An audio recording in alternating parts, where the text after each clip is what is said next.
So in the last session, we talked about Facebook and LinkedIn. But just remember that you can have most of the same essential information on those two platforms. What you're trying to create is just a network or a gateway so patients can find you wherever they go. They can find you on Twitter, LinkedIn, Facebook, Pinterest, Instagram, or even your own blog site if you need to.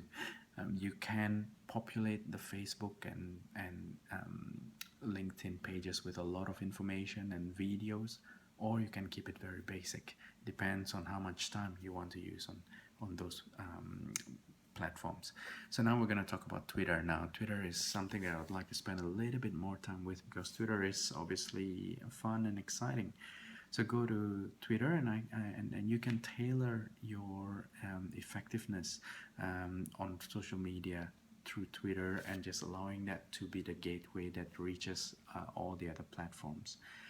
So go to Twitter, open up an account. I've got my own account, and this is the other thing as well. This is the part where I would recommend using the word doctor or MD or PhD or nurse or RN as part of the Twitter handle.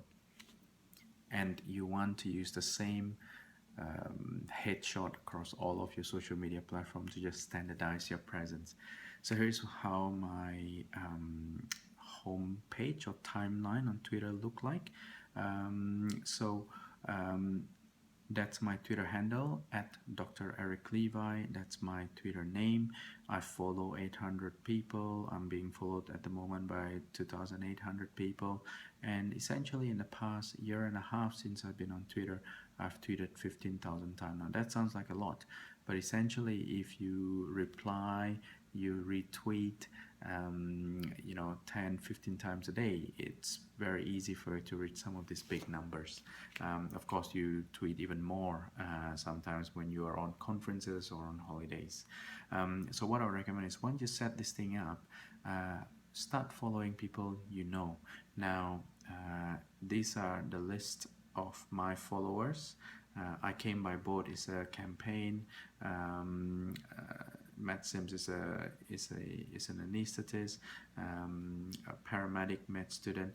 Now, once you start following some of these, you can then have a look at their profile and then follow the people that they follow. This is Dr. Gigi Osler, another ENT surgeon. Look at who she follows, and if there are people of interest to you, you can start following them as well. This is one of the best ways, and once you accumulate maybe about 300 of or so people that you follow, you will then be able to start engaging with them. So the people that you follow, their tweets will appear on your timeline. For example, Dr. Min Lekong have just retweeted something that Dr. Stu Marshall have actually tweeted about evidence for how to do successful needle cracothyroidotomy thanks to Dr. Nicholas Grimes and Andy. So they have just tweeted an article which you can see with regards to the evidence of catheter cracothyroidotomy, and you can then engage with that tweet by either retweeting it, replying to it, or just favoriting it or liking it. When you click favorite or like, the person who put up that tweet will see that you have liked their tweet. When you do a retweet, you can add a comment. Now this is the part when the engagement happens, when I say things like, that's fantastic, that's fantastic article, and I just tweet that out. Or if there's something that I disagree with or I'm not sure about, I can tweet a question to them. Are you sure? Is that applicable to our situation? What kind of a needle do you use in a needle cracothyroidotomy? Where is the cracothyroid membrane? I can ask questions like that. And with all of that engagement comes a discussion, and that discussion is really what elevates Twitter into an actual real-time, lifetime discussion. I can look for other things, such as I can look for tonsillectomy. If I did a search on tonsillectomy, I would be able to see tweets where the word tonsillectomy has been written. If anyone wants to not party on the 4th of July, please come watch movies with me because I'll be 4 days post tonsillectomy. There's a patient obviously who's going to have tonsillectomy soon, so I can just reply, for example, and say all the best, good luck.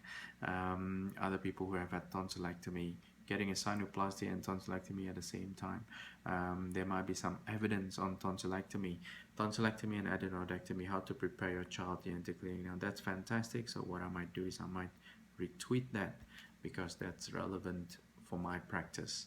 I would be able to read that on my own time, for example, and figure out how helpful this article is. But again, you become somebody who shares information about things that is relevant to your practice. Okay, so follow people, start engaging with their tweets. Do not attack any tweets. Always engage, question, discuss, have fun, crack a joke or two, and then you'll find people start following you. And again, this is something that is so quick that you can do in between your operative cases while you're waiting for the next patient to arrive, while you're sitting in the train or the bus or the tram. I used to do a lot of my tweeting on the train between home and my workplace. And so these are some of the things that you can do. And just by doing this, you're developing a lot of relationships, a lot of engagements, and through Twitter, you have some private messages. I'm not going to open it because there are quite a few private messages there. I've had friends who ask me questions, specific questions. I've had other doctors, physicians, or unknown patients who have actually tweeted me. Now again, I do not give any specific advice over Twitter, but I do give support. Support is always something that doctors can give. Specific advice is something that we legally cannot give if we have not seen the patient. We work within the legal boundaries of being a professional on social media.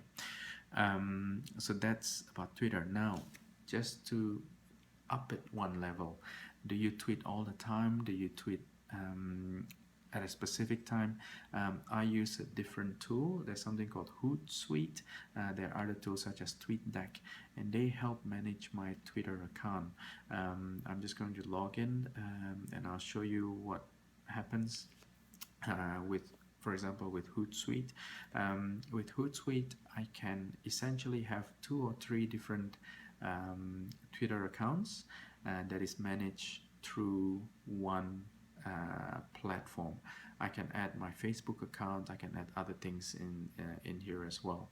And one of the fantastic things about this is essentially I can compose a message on Twitter. Hi there. And I can either send it now or I can choose to schedule it. And I can do a specific scheduling. For example, if I'm giving a talk tomorrow morning at 9 in the morning, I might actually tweet my link to the presentation and for that tweet to come out at 8:55 a.m. I might tweet some invitation. If I was meeting up people at a particular time, I might send out that tweet an hour before. Or there is a button called Auto Schedule where you can just click that button on, and what it does, it will tweet out your tweet at a time where it is most engaging for your audience. And that's the reason why sometimes some of my tweet appears at 2 in the morning. That's not because I'm awake at 2 in the morning, simply because I've put auto schedule, and although it is 2 in the morning in Canada, it is good time in the UK or Australia where my tweet can be engaged by people from a different time zone. So that's just an example of using a different tool to manage your tweet timing. So I would highly recommend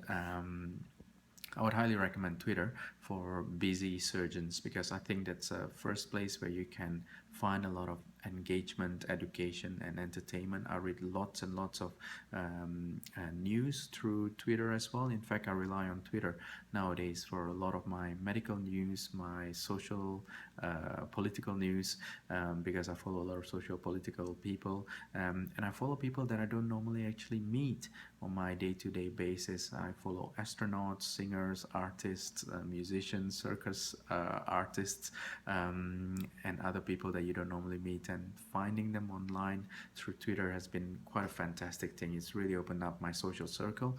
It's also opened up potential influence, a circle of influence, being able to engage with medical students from other countries, being able to engage with junior doctors from other countries have been one of the most precious thing that has come out of Twitter for me. And what happens on the Twitter timeline is just the tip of the iceberg.